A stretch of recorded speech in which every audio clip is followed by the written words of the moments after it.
Dans cette vidéo, je vais vous montrer comment un Breton, un Français, est devenu multimillionnaire, si ce n'est plus, grâce à la cuisine antillaise.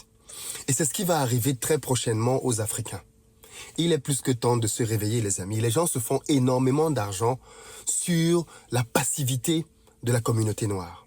Et c'est juste rageant.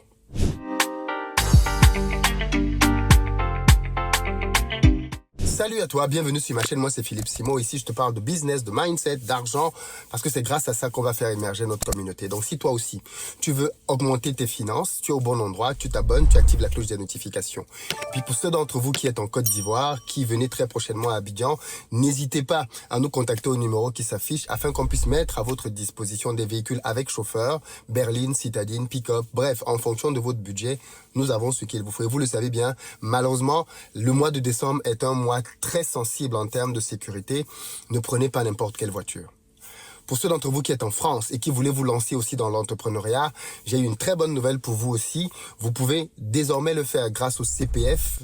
En barre de description, vous avez un lien et un numéro auquel vous pouvez nous contacter. D'ailleurs, je tiens à vous préciser très rapidement que tous ceux d'entre vous qui ont le CPF, vous devez absolument vous en servir avant la fin de cette année parce que dès le 1er janvier 2023, les règles du CPF changent. Allez vous renseigner, vous ne pourrez plus avoir accès aux formations entièrement payées par le CPF. Vous allez devoir vous-même contribuer de votre poche pour pouvoir compléter avec le CPF. En réalité, on parle de 80-20. Donc, si vous voulez, par exemple, une formation qui coûte 1000 euros, même si vous avez 2000 euros dans votre CPF, vous ne pourrez utiliser que 800 euros et vous devrez débourser de votre poche 200 euros. On ne dit pas beaucoup de choses à ce sujet-là, mais ça va être valable à partir du 1er janvier 2023. C'est donc plus que jamais le moment de bénéficier de votre CPF à 100%. Donc, dépêchez-vous de le faire. Vous avez un lien et un numéro à cet effet.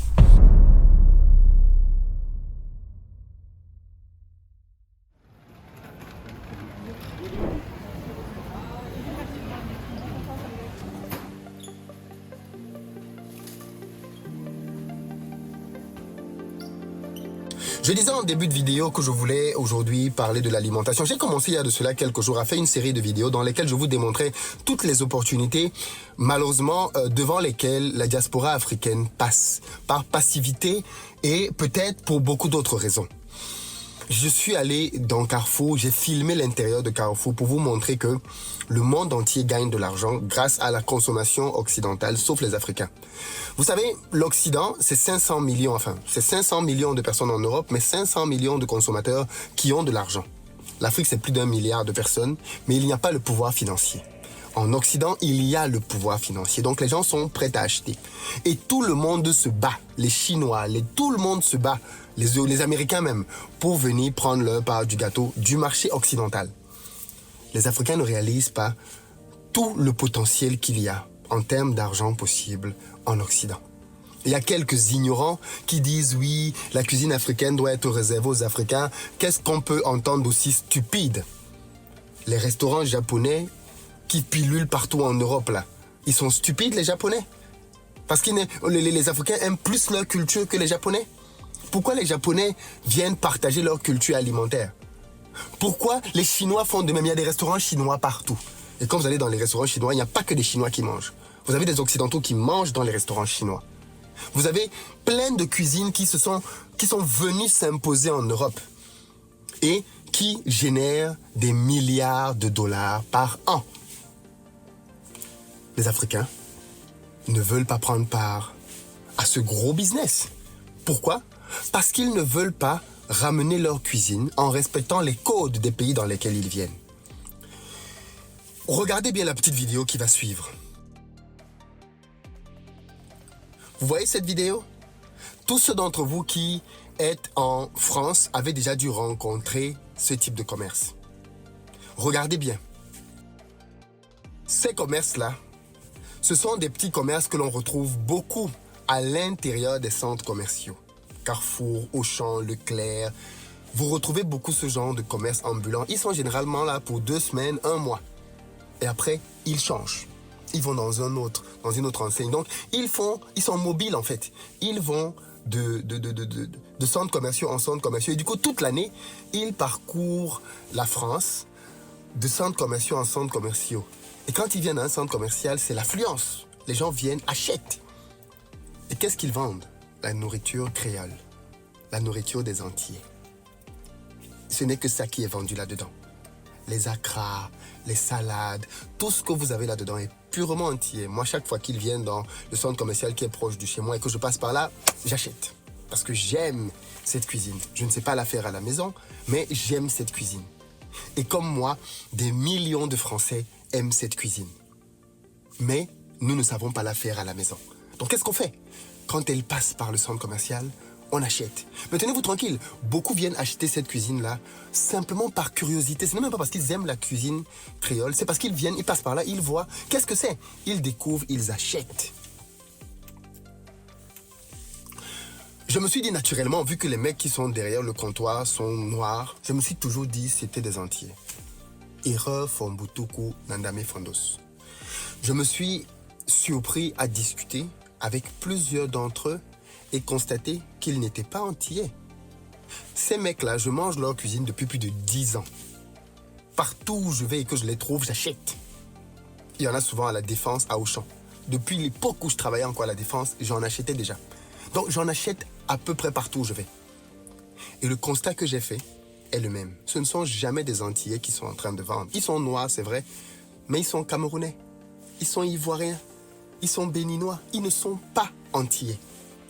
Ceux que j'ai rencontrés. Et puis, cette semaine, dans le cadre de ma vidéo, j'ai été interpellé par l'un d'entre eux qui m'a reconnu. Et c'est le deuxième qui me reconnaît. Le précédent m'avait déjà reconnu il y a de cela quelques mois. Et il me reconnaît, il me dit, mais en fait, comment ça va? On commence à discuter. Il me dit, mais ta vidéo que tu as fait dans un carrefour, est-ce que c'était dans ce carrefour? Je lui ai dit, oui, c'était dans ce carrefour. Donc on commence à discuter un tout petit peu. Et je reconnais à sa voix, à son accent, qu'il est camerounais. Je lui dis, mais tu es camerounais? Il me dit, oui, je suis camerounais. Je lui dis, ah mais c'est étrange quand même, les Camerounais, vous êtes des battants. Tu viens, tu te retrouves à faire la cuisine créole, c'est pas vrai. Les Antillais, comment ils prennent ça? Il me dit, non, il n'y a pas d'Antillais dans le business. Je lui dis, comment ça? Il me dit, non, il me dit, moi, ça fait plusieurs années que je suis dans ce business. Tous les Antillais que j'ai vus venir, ils sont repartis après quelques semaines. Parce que c'est un business qui est très dur, qui demande beaucoup d'endurance. Et généralement, les frères Antillais lâchent. Nous, on travaille ici dans des conditions assez difficiles et il faut être pugnace pour tenir. Parce que ce n'est pas un business facile. On tourne tout le temps. Et quand on est là, on est debout toute la journée. Ce n'est pas un business facile. De l'ouverture à la fermeture, on est là. Je me rends compte qu'effectivement, c'est pénible comme business. Et il me dit, mais non. Les Antillais que je connais, il y en a peut-être. Il me dit, on est plus de 500 en France. 500 qui faisons ce travail. Tous les Antillais que je connais sont partis. Alors bien évidemment, il doit forcément avoir quelques Antillais qui ont tenu et qui s'en sortent dans ce business. Mais ce qui veut me faire comprendre, c'est qu'il ne faut pas avoir le sentiment que parce que c'est de la bouffe créole, alors ce sont des Antillais qui sont en train de la vendre. Non, c'est faux. La plupart des personnes qui vendent ça sont des Africains. Et vous savez là où le summum m'attend, c'est quand il me dit, mais en fait, le propriétaire de ce business, c'est un Breton, c'est un Français blanc, c'est un Breton. J'ai dit, quoi? C'est pas un Antillais qui a ça? Il me dit, mais non, c'est un Français.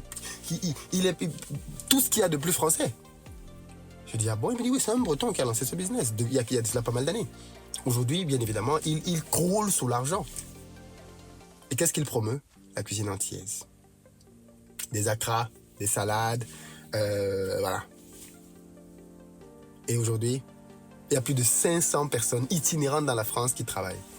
Par jour, le chiffre d'affaires qui est fait là par jour, dans un centre commercial qui voit passer des milliers de personnes par jour, imaginez combien ils font par jour. Il y en a comme ça plus de 500. Et ça appartient à un individu. Breton. Bravo à lui, c'est du business. Mais vous savez ce qui va se passer? C'est qu'on va entendre des frères, peut-être antillais, venir se plaindre. Oui, mais non, c'est pas normal. Pourquoi c'est lui qui fait ça? Pourquoi c'est pas un antillais? Les amis, la nature a horreur du vide.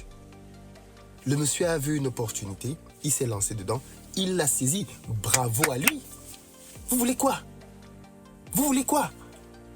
Que les opportunités attendent la couleur de peau, la race, l'origine pour être saisies? No way. Les Chinois sont arrivés avec leurs restaurants, ils ont vu que les restaurants chinois marchaient. Du coup, ils ont commencé à faire des restaurants d'autres pays. Quand vous allez dans des restaurants japonais, la plupart du temps, c'est tenu par des Chinois. Ce n'est pas des Japonais qui les tiennent. C'est tenu par des Chinois. Business is business. No pity in business. Il n'y a que les faibles et les paresseux qui attendent qu'on leur fasse des faveurs. Il n'y a que des faibles et des paresseux qui espèrent qu'on va venir leur dérouler un tapis rouge. Et ce que je suis en train de dire là maintenant, c'est ce qui va se passer pour les Africains bientôt. Un Alsacien va décider un jour, boum, il en a marre. Il va lancer ses petits comptoirs ambulants, comme celui que vous voyez là avec la nourriture créole. Et il va commencer à faire la nourriture africaine. Vous allez trouver là-dedans attiéké, ndoulé, tchèp, tout mélangé là. Et il va se faire beaucoup d'argent. Parce que le jour où il va débarquer avec ce genre de cuisine, parce qu'on sait tous que la cuisine africaine est redoutablement bonne, le jour que quelqu'un va faire ce business-là, les amis, on n'aura plus que des pleurs et des oh non, mais comment ils ont fait ça? Non, mais c'est pas possible. Arrêtez. Arrêtez de vous plaindre, les amis. Tout ça démontre la grande faiblesse des Africains. La grande faiblesse des Africains. Nous ne sommes pas capables de saisir des opportunités qui nous tendent la main. Parce que ce que je vous dis là, il ne faut pas être un génie pour le constater. La cuisine africaine, elle est bonne. C'est l'une des meilleures au monde. C'est même la meilleure en termes de variété. On a des épices que le monde entier ne connaît même pas. Donc quand quelqu'un découvre la cuisine africaine, son palais découvre des saveurs qu'il n'a jamais imaginées dans sa vie. Parce qu'elle ne se trouve qu'en Afrique. C'est donc un trésor que le monde envie aux Africains. Je ne connais personne qui est venu en Afrique, qui a mangé la cuisine africaine et qui est reparti en disant c'était mauvais. Personne. Et pourquoi vous pensez que si cette cuisine arrive dans les bons codes, ça c'est très important, les codes de propreté, les codes de sécurité, les codes de présentation, les éléments de la cuisine moderne. Pourquoi vous pensez que si les Africains respectent ça, ça ne va pas bien se passer pour eux? Ça va bien se passer. Le problème, c'est qu'on n'est pas assez entreprenant malheureusement parfois. Et c'est pour ça que ça me fait mal quand je vois des gens qui sont prêts à mourir dans la Méditerranée, qui font preuve d'un courage inouï, qui arrivent en France pour faire balayeur de rue. Avec tout le courage dont tu as fait montre, tu devrais arriver ici et créer une chaîne fast-food. Les Africains devraient créer des fast-food avec la nourriture africaine en Occident. On est des millions ici, en Europe, en France, en Belgique. Est-ce qu'il y a un pays ici là où il n'y a pas beaucoup de Noirs? Vous pensez que les Noirs, leur nourriture ne leur manque pas? On est en période de fête de fin d'année là maintenant. Les gens veulent manger des nourritures de chez eux. Mais beaucoup vont se retrouver à manger autre chose parce qu'il n'y a pas le choix. Et ça, c'est encore dommage. Donc il y a énormément d'opportunités que nous ne saisissons pas, mais nous nous plaignons. Arrêtons de nous plaindre, travaillons, respectons les codes et nous allons récolter les fruits. Nous allons récolter les fruits. Et c'est le moment de le faire. C'est le moment de le faire. J'espère que cette vidéo va encourager plusieurs à saisir cette niche que je viens de vous donner là pour vous lancer, afin qu'en 2023, que cette injustice, que cette faille soit résorbée. On ne peut pas continuer comme ça juste à se plaindre alors qu'il y a tant à faire. Lancez-vous, allez voir Carrefour, allez voir Auchan. Ils vont tester. Ils vont tester. C'est du capitalisme. Ok, si ça marche, si ça donne de l'argent, on teste. Mais il faut respecter les codes.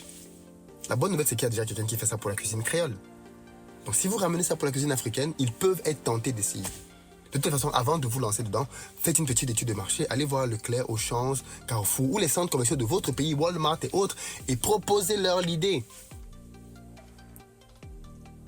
Et si ça ne se fait pas encore chez Walmart, proposez de faire ça, mais avec la cuisine latino. Puisqu'il y a beaucoup de latinos là-bas. Saisissez les opportunités. Saisissez les opportunités. Voilà ce que je voulais vous partager dans cette vidéo. Dites-moi ce que vous en pensez, mais faites-la circuler.